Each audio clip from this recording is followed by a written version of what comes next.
to metal. The metal varies so much. Yeah. Yeah, we have loads of trouble with the metal. And then there's the next one to come, the four-legged version. With the glass top, we've already done one of them, yeah. Yeah, They're the quite a nice job to do, and they're a usable item, aren't they? You can physically use this, yeah. It's just a little bit too big to manage. If it was a bit shorter, it'd be a lot easier. Yeah. Oh, it's fantastic. I mean, it's pretty flawless. You never get them perfect. For all the headaches, this unique workshop has produced some of the most sought-after pieces of furniture of the last 15 years.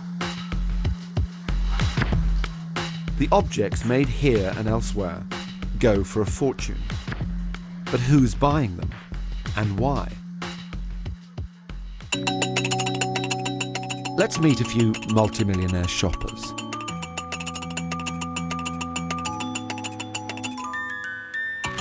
First piece of Marc's I bought, I have to think about that for a minute, it's been a while, was maybe this chair I'm sitting in, actually. You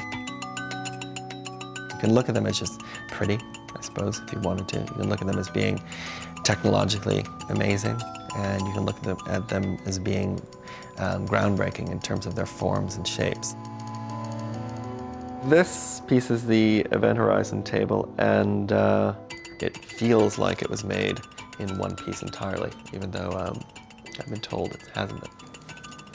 The chair is the orgone chair. It has this inside-outside kind of feel to it, that the interior is as interesting as the exterior. This piece is the pod cabinet. You really get a sense of the whole process and sort of the imperfection of the work, the fact that it does have striations and changes in the surface that really gives you a feeling that, you know, this was made by human hands, and something that, even though it's quite futuristic still, it does have that kind of warm modernism. It really is the perfect synthesis of sort of design and art for me. Over in Connecticut, one of the world's biggest collectors has one of these. Not the one that sold for a record price, mind. This chaise has, you know, a wonderful look to it. I mean, it's a very sexual form.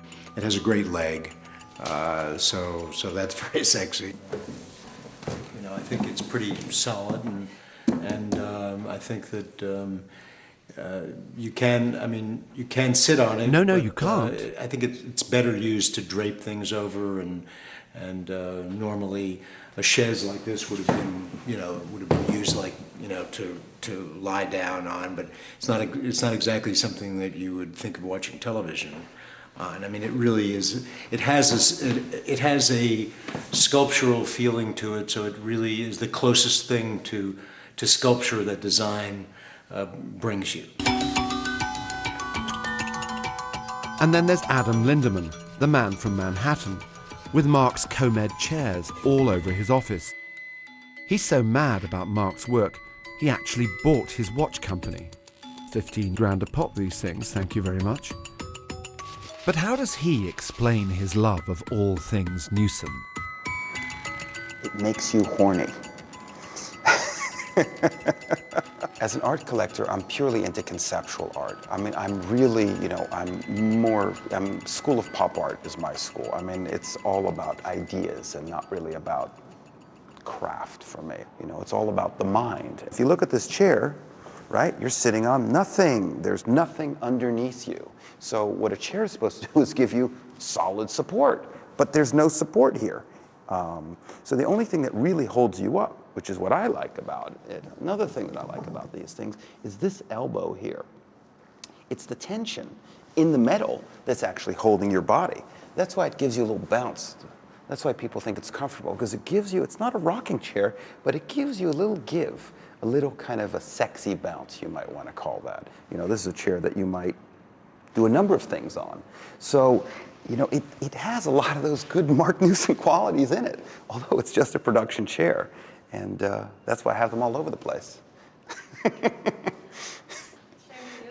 Hey, I gave you a good one there. You got to admit that was a good one.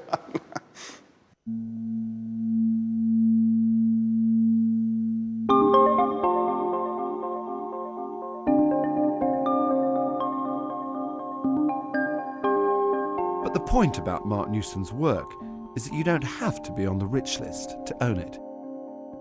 15 years ago, he started working for big manufacturers on products for the mass market. I prefer a lot of the small objects Marc's done. Whether it's dish doctors, beautifully considered objects, door stops, enormously practical objects, clothes hangers. pleasing, engaging objects. The constraints of working in industrial production bring out the best of him. Here then, we have essential items, gleefully reimagined with Marc Newson's own space-age twist.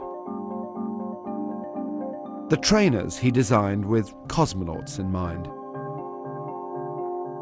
The phone he named Talby, after a character in the sci-fi movie Dark Star. Even his coat hooks look like flying saucers. Oh yes, there's a theme emerging here. And that's because Marc Newson was a boy who had a dream. 2, 1, 0, all engine running. Liftoff, we have a liftoff, 32 minutes past the hour. Liftoff on Apollo 11. He watched these men go to the moon, and he was utterly inspired. The Eagle has landed. Roger, tranquility, we copy you on the ground. It's one small step for man, one giant leap for mankind. I can remember when they landed on the moon. You know, that made a huge impression on me, although I was only, I think, 6 at the time. So it kind of unleashed your imagination. I mean, that's one of the things it did, didn't it? I mean, I think that, in a sense, was the kind of genesis of my career. I think for me what was really important about that moment was the sense of sort of utopia and this incredible sense of optimism that sort of pervaded everything. You know, led me in a direction to want to kind of create things and to explore things and to be ambitious. Growing up in Sydney in the 60s, Marc was completely obsessed with taking things apart and putting them back together. But that was just the start.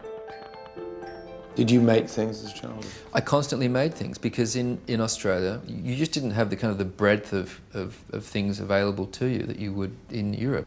And in a lot of ways that's why I do what I do, I guess. It's because I'm not happy with the way things are. A lot of it's driven by anger and frustration, ultimately. Newson didn't actually train as a designer. He studied jewellery.